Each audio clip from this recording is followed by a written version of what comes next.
देश की आर्थिक स्थिति तो पहले से ही खस्ता थी, लेकिन कोरोना वायरस के कारण हुए लॉकडाउन की मार अब हर व्यक्ति पर पड़ रही है। लॉकडाउन के कारण रेलवे को भारी नुकसान का सामना उठाना पड़ रहा है। हाल ही में रेलवे की ओर से 2 बड़े फैसले लिए गए हैं। पहला ये कि रेलवे का 5% निजीकरण किया जाएगा, यानी कि प्राइवेट ट्रेनें शुरू की जाएंगी। दूसरा ये कि रेलवे में सेफ्टी पदों को छोड़कर अन्य पदों की भर्तियों पर रोक लगाई जाएगी तथा इस दौरान बीते 2 वर्षों में निकली भर्तियों की भी समीक्षा की जाएगी। इस पर रवीश कुमार ने अपने फेसबुक पर लिखा है कि रेलवे ने भर्तियां बंद की, उदास ना हो नौजवान, पॉजिटिव रहे, व्हाट्सएप में रहें। रेलवे ने पिछली भर्ती के लोगों को ही पूरी तरह ज्वाइन नहीं कराया है। अब नई भर्तियों पर रोक लगा दी गई है।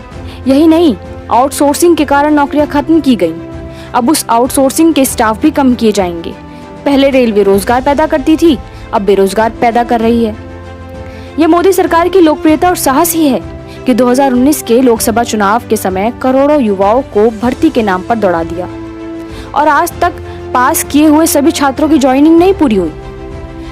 अब बिहार चुनाव आ रहे हैं। चुनाव के सामने कोई सरकार रेलवे की भर्ती बंद करने का ऐलान नहीं कर सकती, लेकिन युवाओं में अपनी लोकप्रियता का कुछ तो भरोसा होगा ही कि वे बोलकर उनके बीच आ रही है कि रेलवे में नौकरी नहीं देंगे। कांग्रेस ने रेलवे के निजीकरण का विरोध कर और भर्तियां बंद होने का विरोध कर अपने पांव में कुल्हाड़ी मारी है। किसी ने उसके इस विरोध को भाव नहीं दिया है। ये सभी नौजवान बिहार चुनाव में बीजेपी को ही वोट देंगे और इस वक्त युवाओं को झटका लगा होगा, इसीलिए बीजेपी के नेताओं को इनके लिए आवाज उठानी चाहिए। कम से कम इन्हें बहलाने फुसलाने के लिए ही सही काउंसलिंग करे। राष्ट्र की प्रगति के सामने नौकरी कोई चीज नहीं। रवीश कुमार आगे लिखते हैं कि मेरा मानना है कि रेलवे के करोड़ों परीक्षार्थी सच्चाई देखें। रेलवे भर्ती की हालत में नहीं है। गोयल जी ने इतना विकास कर दिया है कि पैसा ही खत्म हो गया। रेलवे सैलरी देने की हालत में नहीं होगी। कर्मचारियों के भत्ते काटे जा रहे हैं। अभी तक पेंशन में कटौती नहीं है, पर भविष्य कौन जानता है। वैसे प्रार्थना कीजिए कि पेंशन की राशि को एडजस्ट करने की जरूरत ना पड़े। पेंशन भोगी भी आगे आकर पेंशन कटवाए और रेलवे की मदद करे। कई लोगों ने कहा कि इस तरह से आरक्षण भी समाप्त हो गया। ये सही है। अनुसूचित जाति, जनजाति, पिछड़ी जातियां और आर्थिक रूप से कमजोर सवर्णों को भी आरक्षण का लाभ नहीं मिलेगा। अगर इसे ही बड़ी ताकत मान ले तो फिर इस देश में निजीकरण होता ही नहीं, आउटसोर्सिंग होती ही नहीं। जब आपने निजीकरण स्वीकार ही कर लिया है तो फिर आपत्ति किस बात की। वरना आरक्षण के तहत जितनी बड़ी आबादी आती है, किसी सरकार की निजीकरण या भर्ती बंद करने की हिम्मत ना होती। रेलवे की परीक्षा के लिए देश भर के करोड़ों नौजवान कड़ी मेहनत करते हैं। हमने बिहार चुनाव के दौरान देखा था कि आरा शहर में किस तरह ग्रुप बनाकर लड़के परीक्षा की तैयारी करते हैं। अद्भुत दृश्य था। यूपी में गोरखपुर से लेकर गाजीपुर के बेल्ट तक नौजवान रेलवे की भर्ती परीक्षाओं में लगा रहता है। राजस्थान से भी पिछली बार देखा था कि किस तरह मीणा समाज हजारों अभ्यर्थियों की मदद कर रहा था। अद्भुत दृश्य था। आज करोड़ों लड़के लड़कियां उदास हो गए।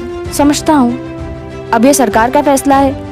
जिस तरह से आप कोयला खदानों के निजीकरण को लेकर चुप थे, उसी तरह कोई और रेलवे के निजीकरण को लेकर चुप रहेगा। हमारी राजनीति चाहे सत्ता पक्ष की हो या विपक्ष की, निजीकरण को लेकर साफ नहीं बोलती है। बोलती भी होगी तो कोई इन विषयों पर ध्यान नहीं देता। दुख बस इतना है कि बिहार से लेकर देश के नौजवानों के लिए एक मौका कम हो गया। लेकिन जब पिछली भर्ती पूरी नहीं हुई तो चुनाव के कारण कुछ निकल भी जाए तो क्या फर्क पड़ता है। आखिर में रवीश लिखते हैं कि अब आप लोग ही रोजगार को लेकर नए तरीके से सोचिए। मुझे मैसेज करने से क्या होगा। ऐसे फैसले हो जाने के बाद बदलते नहीं हैं। सरकार नौकरी नहीं देगी। इस सत्य को जानते हुए आपको ही बदलना होगा। यही कह सकता हूँ कि नए अवसरों की तरफ देखिए। वैसे वहाँ भी कुछ नहीं है, लेकिन फिर भी मैं राजनीति में नहीं हूँ, इसीलिए आगे का रास्ता उनसे पूछे जिन्हें वोट देते हैं। युवा नेताओं से यही कहूँगा कि नौकरी के मसले को उठाकर भविष्य न बनाएं। इससे दूर रहें। रोजगार राजनीति का मुद्दा नहीं रहा। खबरों में बने रहने के लिए फोरम 4 को सब्सक्राइब करें और नोटिफिकेशन पाने के लिए बेल आइकन दबाएं।